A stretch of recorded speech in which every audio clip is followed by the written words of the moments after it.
No nosso plantão médico de hoje, a gente vai falar sobre um distúrbio genético e de neurodesenvolvimento raro que ocorre quase exclusivamente nas meninas, a síndrome de Rett. No Brasil, estima-se que nasça uma pessoa com essa síndrome a cada 5 dias. E quem fala com a gente sobre isso é o neuropediatra Dr. Ciro Matsui. Doutor, seja muito bem-vindo à nossa casa. Boa tarde. Gabi. Boa tarde, Tudo doutor. bem? Tudo Boa ótimo. tarde. Eu estou muito feliz que a gente está fazendo essa pauta, doutor, porque eu acho que as pessoas precisam saber, ter mais conhecimento sobre a síndrome, que é tão confundida com outras coisas. Queria que você contasse pra gente o que é a síndrome de Rett, doutor. A síndrome de Rett é uma síndrome que hoje a gente chama de uma encefalopatia do desenvolvimento, Abi. Então, é um grupo de doenças, né, que é um pouco difícil até a gente falar disso, mas são algumas doenças que existem na infância também, que são algumas encefalopatias, né, que acometem o desenvolvimento infantil e podem levar a um quadro de regressão do desenvolvimento. Então, diferente daquilo que a gente espera no desenvolvimento normal da criança, que a criança começa a andar até 1 ano, começa a falar até os 2 anos, a criança na síndrome de Rett, normalmente as meninas, elas vão ter um desenvolvimento normal no início e depois podem apresentar uma regressão, uma perda, uma estagnação do seu desenvolvimento ou uma regressão. Então, existem um grupo de doenças hoje que a gente conhece um pouco melhor na era da genética, que são classificadas dessa maneira como uma encefalopatia do desenvolvimento. E é uma doença rara, como você disse, né? Felizmente. Então, é uma doença que a gente fala que acomete menos de 65 pessoas em cada 100 mil. Né? Essa é a definição da Organização Mundial da Saúde. Né? A gente estima por volta de uma menina afetada a cada 10 mil nascimentos. Né? Mas é uma doença importante que deve ser reconhecida. Doutor, quando que a gente consegue ter esse diagnóstico? Você falou da infância, né? Então, de repente, nasceu a criança, começou a se desenvolver, de repente começou a engatinhar, e aí ela vai regredindo, daqui a pouco ela não tem mais força nas pernas. É mais ou menos assim que vai acontecendo, doutor? É mais ou menos assim. A gente sabe que a criança, a menina com síndrome de Rett, até os 6 meses, 1 ano e meio, né? Nesse período, ela pode ter um desenvolvimento normal. E a partir dessa idade, então, às vezes a menina já está caminhando, já fala algumas coisas, e a partir desse momento a gente tem uma estagnação do desenvolvimento, né? Então, esse é um sinal muito importante para as famílias e para os profissionais de saúde ficarem atentos, né? Então, a criança que parou de atingir os marcos motores, não chegou a andar, ou fala poucas palavras, não segue e começa a perder. Então, existe uma estagnação inicialmente e depois há uma fase mais rápida de involução, de regressão dos marcos do desenvolvimento. Então, é bastante trágica a evolução dessa doença, mas ela é importantíssima de ser identificada e a gente falar sobre ela. Doutor, a gente está falando de meninas. Por que as meninas são mais acometidas? Porque é uma doença genética, né? Então, é uma doença que está relacionada ao cromossomo X. Né? Então, do ponto de vista médico, do ponto de vista genético, as mulheres elas têm os cromossomos XX e os meninos, né, os homens são X e Y. Os meninos, eles quando têm uma mutação no cromossomo X, pelo fato de ter apenas um cromossomo X, eles são muito graves.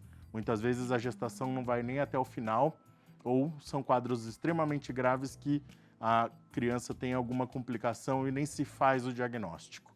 As meninas, pelo fato de terem dois cromossomos X, então é possível que é compatível com a vida, e aí então as meninas que vão manifestar os sintomas clássicos da síndrome de Rett. E, doutor, é possível a gente, por exemplo, nasceu as crianças, fazer algum exame para saber se ela pode desenvolver a síndrome ou não? Isso é muito interessante, né? Acho que esse é um paradigma no futuro, né? A gente conseguir fazer a identificação genética de alguns tipos de doenças como essa, para uma atuação precoce, né, de maneira preventiva. Então, hoje, a síndrome de Rett ela não faz parte em nenhum tipo de protocolo, mesmo protocolos internacionais, na identificação precoce, no que seria, né, o teste do pezinho. Porque a gente ainda não tem um tratamento específico, né, que vai mudar o curso da doença. Embora isso seja algo que possa mudar, deva mudar nos próximos anos. Então, em geral, só se faz o diagnóstico a partir do momento que você identifica alguns sintomas, que há suspeita clínica, né, da síndrome de Rett. O que normalmente vai acontecer por volta dos 3 anos de idade, quando a gente tem o que a gente chama do quadro clássico da síndrome de Rett. Nossa, doutor, que pena. Mas acho que também por a gente não falar tanto e estar descobrindo muita Sim. coisa agora, talvez comece a descobrir algo que possa fazer essa prevenção, né? Porque o quanto antes, melhor identificar. Eu vi que ela pode ser confundida às vezes com autismo, com uma paralisia. Como que a gente consegue chegar nesse diagnóstico? Perfeito. Inclusive, se fala muito da síndrome de Rett, ela até se tornou mais conhecida hoje em dia justamente por conta do aumento da discussão a respeito do autismo, né? Então, de fato, quando a gente tem algumas meninas que têm um quadro de autismo que é menos frequente do que nos meninos, nesse caso, uma das investigações, uma das pesquisas, né, que a gente faz é para a síndrome de Rett. Porque nessa fase em que há uma estagnação do desenvolvimento da criança, por volta dos 2 até os 4 anos, o quadro pode ser semelhante, né, da síndrome de Rett e do autismo. Então, há uma indicação nos protocolos internacionais de investigação da síndrome de Rett. O que é interessante porque, de fato, a gente pode agir de maneira a já cuidar dessa criança de uma maneira mais adequada. E o que você comentou também, às vezes essas crianças, essas meninas também recebiam o diagnóstico de paralisia cerebral, que é um outro tipo de afecção, uma outra doença, né, um outro transtorno que acomete as crianças relacionados ao desenvolvimento. O que chama atenção na síndrome de Rett, que é diferente do autismo ou da paralisia cerebral, é esse fato da regressão, né? Então, a criança muitas vezes já sentava ou já andava e perde essa capacidade. A dificuldade de comunicação, então às vezes era uma criança que já conversava, falava algumas palavrinhas e perde essa capacidade de se comunicar, de socializar. Há uma característica bastante clássica na síndrome de Rett, que é o que a gente chama de estereotipias, né, que é algo também que a gente vê nas crianças com autismo, mas ela é bastante característica da síndrome de Rett, que é bem peculiar. Então é um movimento de esfregar as mãos. Então uma estereotipia manual em que as meninas acabam tendo um movimento que parece um movimento de lavar as mãos, ou de escrever, ou de torcer, e é um movimento sempre próximo do que a gente chama da linha média do corpo, e é um movimento, em alguns momentos, até que contínuo, né? Só cessa durante o sono. Então é uma característica bastante diferente dessas outras doenças, né, que um olhar um pouco mais treinado consegue identificar. Boa. Doutor, nossa, que interessante isso. A gente tem um depoimento, vamos assistir para depois a gente falar de tratamentos, que acho que todo mundo está curioso. É um depoimento de uma mamãe, da Fernanda, que é mãe da Beatriz, que tem a síndrome de Rett. Vamos ver. Oi, eu sou a Fernanda, mãe da Beatriz. Beatriz foi diagnosticada com síndrome de Rett aos 2 anos e meio, após uma série de exames, né, que foram feitos com acompanhamento de uma neurologista e posteriormente uma geneticista, e através do exame genético chamado exoma, nós tivemos o diagnóstico que ela tinha uma mutação no gene da síndrome de Rett. No Brasil, nós temos uma comunidade da síndrome de Rett, onde a gente troca bastante informação sobre as síndromes e a gente se ajuda muito, né? Tanto com questões comportamentais, quanto com questões clínicas ou de medicações, né, que são utilizadas pelas pessoas, pelas crianças, né. A Beatriz, ela faz uma série de terapias, sempre fez, né, desde que a gente começou a fazer a investigação. Então, hoje ela faz fonoterapia, terapia ocupacional, fisioterapia, musicoterapia, ecoterapia e terapia ABA. Ela faz uso da comunicação alternativa, através de um computador com mouse de rastreamento ocular, porque na síndrome de Rett uma das características mais marcantes é a não aquisição da comunicação verbal, apesar de elas se comunicarem muito pelos olhos, né?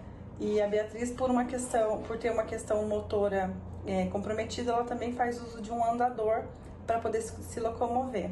Um dos grandes desafios também é a inclusão escolar, mas a gente tem trabalhado fortemente junto com as escolas, né?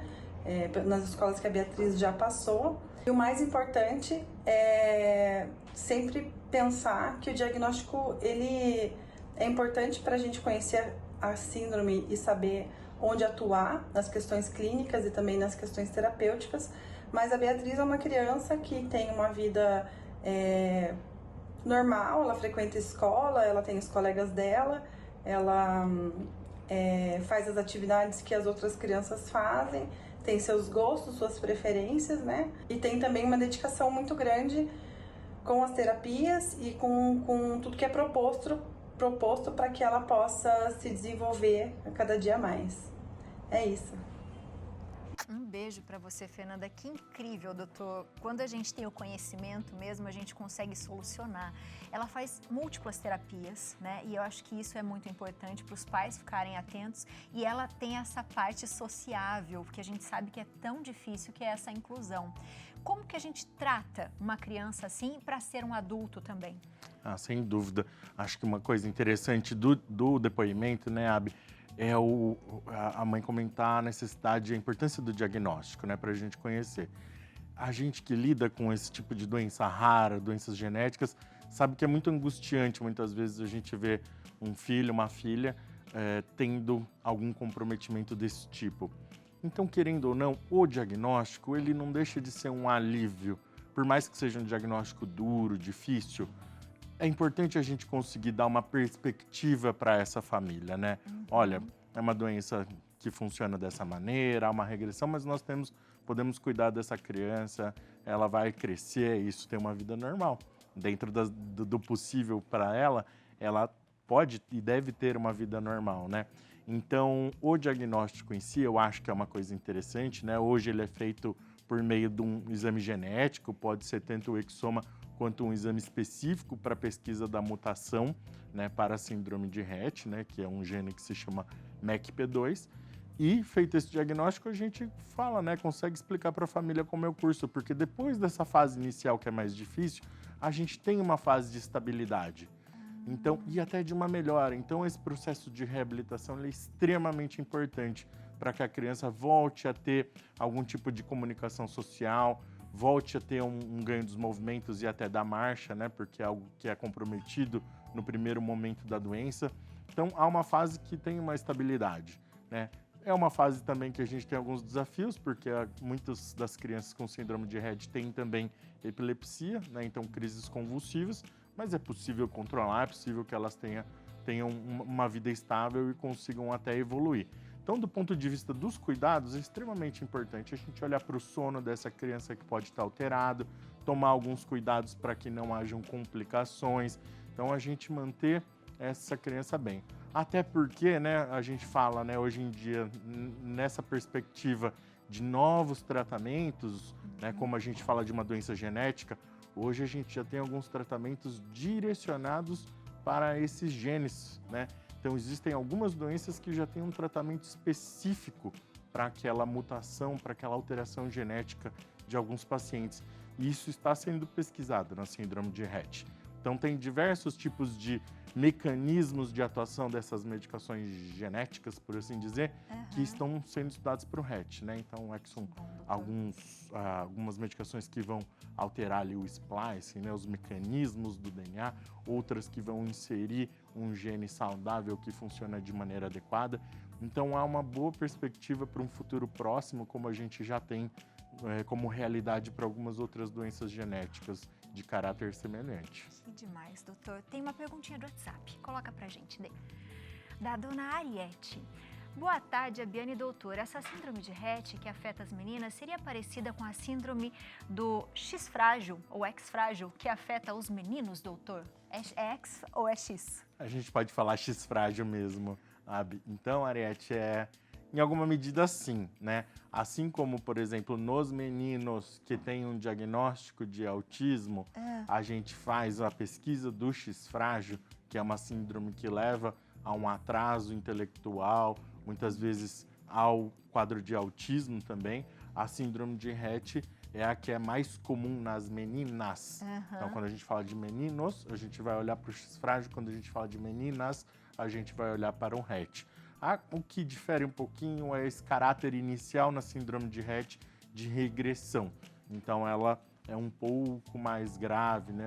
A gente tem algumas características um pouquinho diferentes no início dos sintomas na síndrome de Rett. Mas faz sentido, tem um paralelo entre os dois. Que demais, obrigada pela pergunta, Ariete.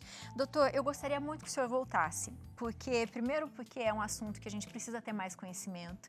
Segundo, que quando a gente fala de doenças raras, elas são raras, mas elas existem e a gente precisa conhecê-las, né?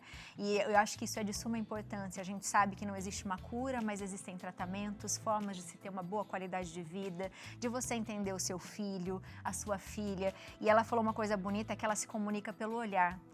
E quando a gente ama, a gente consegue entender o que as pessoas estão querendo dizer pra gente, né? Então, eu acho que isso é muito importante a gente avaliar. O senhor volta pra gente falar sobre várias coisas, doutor? Com certeza, concordo, né?